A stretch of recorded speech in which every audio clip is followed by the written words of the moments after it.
Dr. Joey, what is terahertz frequency? Can you give us an overview of what is terahertz healing, terahertz frequency, and terahertz vibration medicine? Okay? Okay po. Dr. Joey? Yep.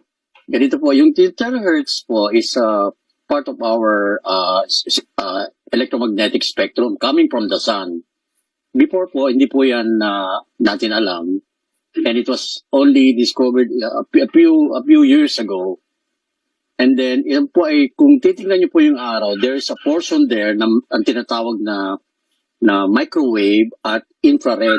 Sa gitna po nung dalawa na yon, nandun po yung tinatawag nating terahertz frequency. Okay? Hindi po ito bago sa paggamit ng terahertz, no? Kasi ang terahertz po, ginagamit po yan sa diagnostics. No, sa pag-detect po ng mga bagay-bagay, halimbawa po yung sa airport, no, kung mayroong special na bagay doon, halimbawa mayroon silang gustong i-detect na bomba doon sa mga luggage, may special terahertz frequency po ang bawat bagay, kagaya ng bomba. Pero nakita nila na sa tissue ng tao, nadadiagnose din kung alin ang tumor, kung alin ang normal cell, ginamit po nila itong terahertz, no, sa pagtitreat ng tao. Ang problema lang po nung araw, masyadong malaki yung machine na nagpo-produce ng terahertz frequency. And then there is this very good scientist na nakadiscover kung paano gawing portable yung source ng terahertz energy. And true enough, we came up with what we call the terahertz wand, no? Ay TeraCare. Ngayon po, ang terahertz po ay parehong-pareho ng frequency ng cell ng human being. Kaya ito po ay hindi siya nakakasira ng cell natin. Siya po ay non-thermal, ibig sabihin hindi siya nagkukos ng init, hindi siya nakakasunog ng ating balat, ng ating skin, hindi rin nakakasira ng mga organ. Except that, kung ang ibang cells, kagaya ng cancer cell, kagaya ng bacteria, kagaya ng mga fungi, ng viruses, nasisira po sila sa terahertz frequency. Yun. Ang kagandahan po talaga nito ay na-absorb talaga ito ng normal cell. No? Hindi siya nag-overload pag ito po ay na-absorb ng normal cell. Hindi kagaya ng halimbawa cancer cell. Kasi ang cancer cell, wala silang threshold mechanism. Absorb lang sila ng absorb. Dahil ang gusto nila, dumami sila, lumaki sila ng mabilis, pero hindi nila alam na sa pag-absorb nila ng terahertz frequency, ay pumuputok sila later on. Ganun po ang nangyayari sa ating mga cells. Okay. So, thank you, Joey, for the introduction regarding terahertz technology. So, we discussed this last 2 weeks ago, and we've been getting very, very exciting momentum from all over the Philippines. Okay, so first of all, ano pa benefits talaga nito aside from what Dr. Joey said? Sa cancer lang ba? Or ano ba sakit na pwede nating magkaroon ng ganitong pagbabago sa katawan ng isang tao? Sige, okay, Joey. Ang maganda po dito, pag sinabi po natin aling mga sakit ba ang pwede, tandaan po natin na ang bottom line po ng karamihan ng sakit ay tinatawag natin inflammation o pamamaga sa katawan. Halimbawa po, nagkaroon tayo ng arthritis, inflammation po yan. Yung pong mga complication ng diabetes, inflammation po yan sa ating nerve, sa ating ugat.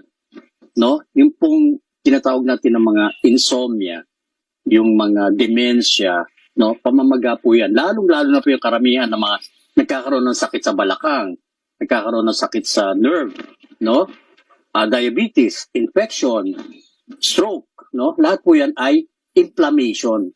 So pag sinabi natin inflammation, ang ginagawa ng terahertz, tinatanggal niya yung inflammation mismo. So in a way, nawawala po yung mga involved o concerned na health issues.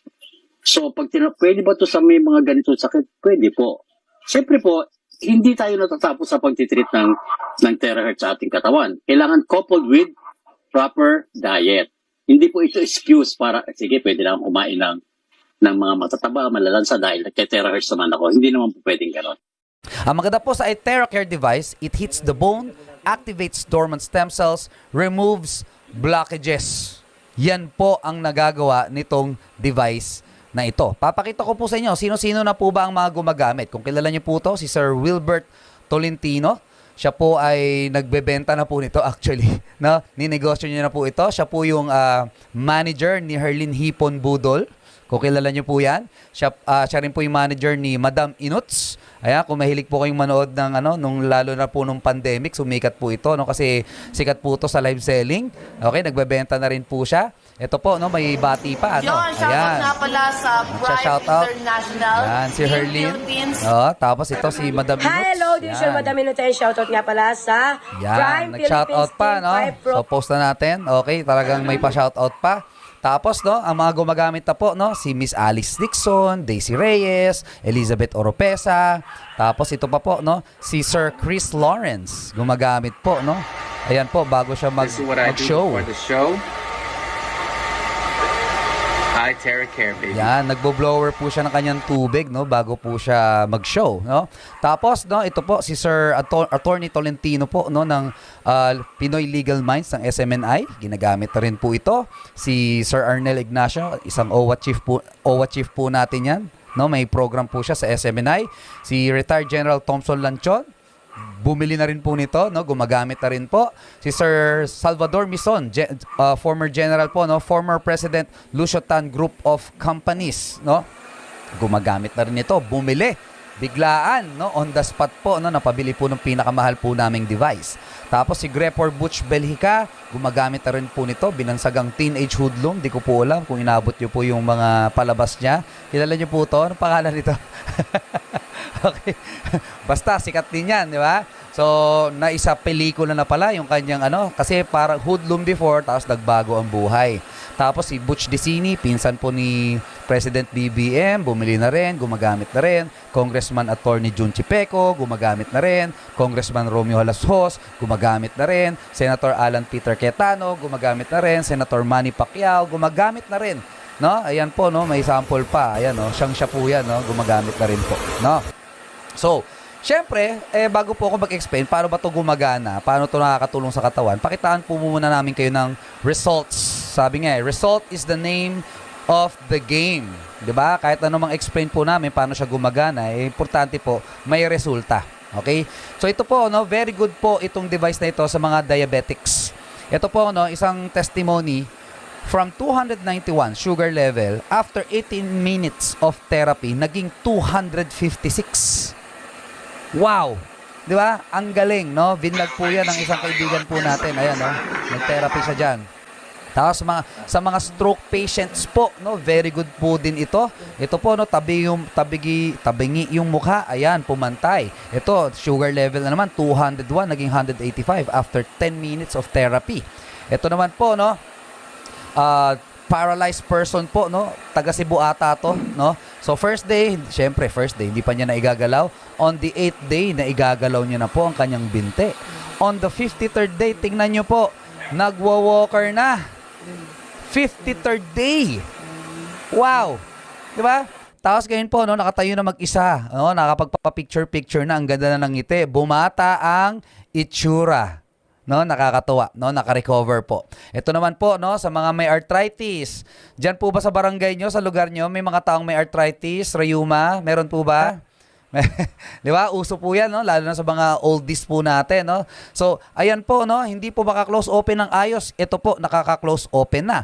Varicose veins.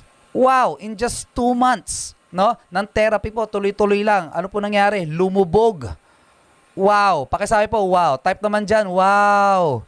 Wow, wow, yan. Pawaw naman tayo dyan, no? Para malaman po natin kung nandyan pa kayo. Yan, salamat po. So, ito naman po, no, sa skin diseases. Sino po sa inyo, sino sa inyo dito may skin or may balat, taas kamay?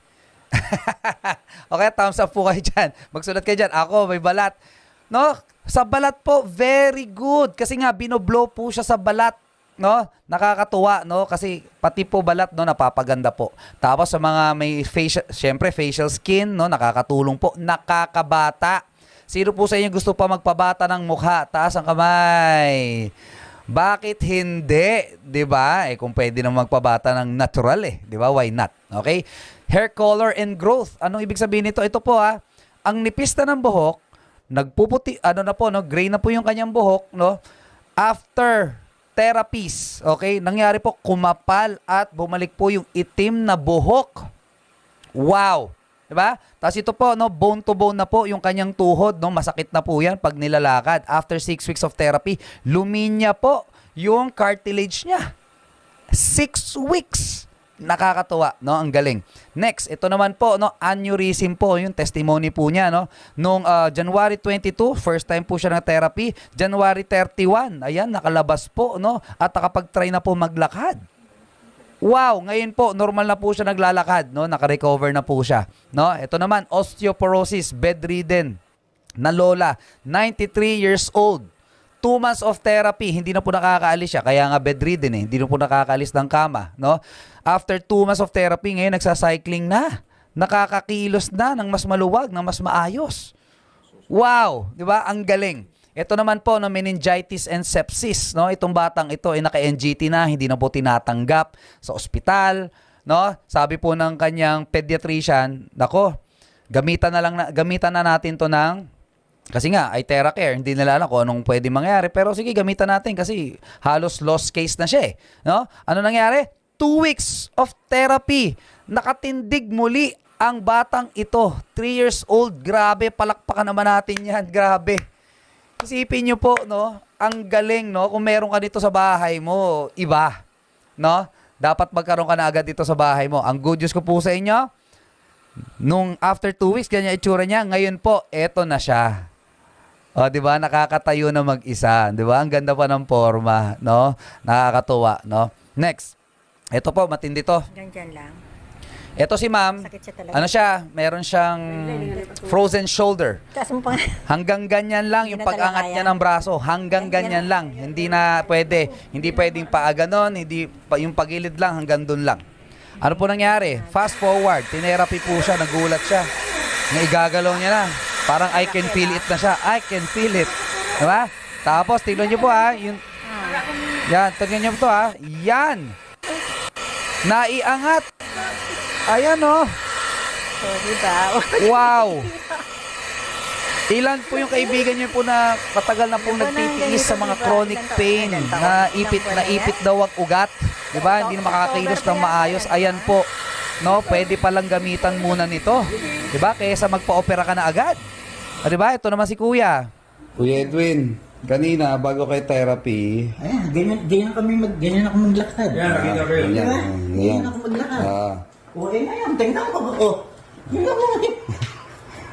Bilis Hindi ko to naiangat. Hanggang dyan lang, ganyan. Ngayon nagagawa ako Oh my God! Thank you, Lord. Naku, grabe. Pati yung mukha ko kanina, hanggang dyan, kagabi, hanggang dyan lang, hindi ko may ano to ngayon, hanggang doon, nakakalalingon ako ng mabilis Grabe. Thank you. Grabe, Palakpakan naman natin yan. Grabe. Di ba? May sasabihin pa siya dyan.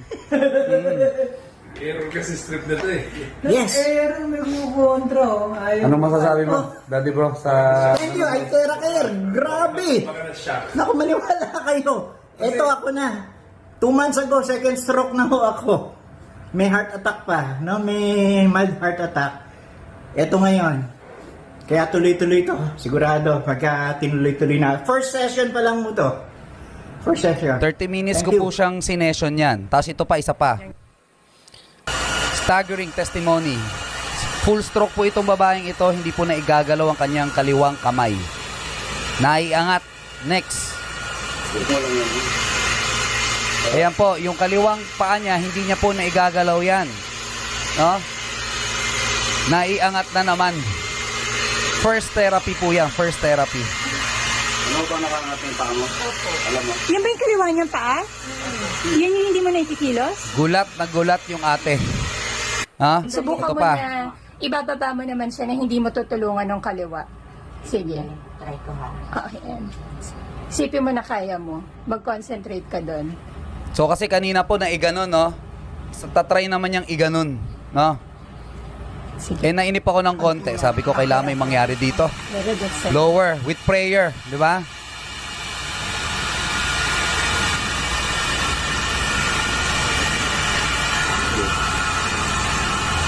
Ala, naangat ko na rin yung sarili ko. Ala! Dati. Oh my gosh! Hindi na kaya pag walang hawak. Grabe! No, grabe, no? First therapy po yan. Although we are not promising na tuwing magpa-first therapy po kayo, ganyan po katindi agad yung magiging result. Ang tawag po dito ay therapy. Na dapat po tuloy-tuloy. Ito po ang update sa kasunod na video. Dating hindi po nakakapaghugas ng plato, ngayon po naghuhugas na. Nakakaligo na po mag-isa. Nakapagbista po ng sarili niya. Yan po ang update po sa kanya ngayon. Kaya palakpakan naman natin yan. Grabe. Diba? Siya po, 4 years stroke na.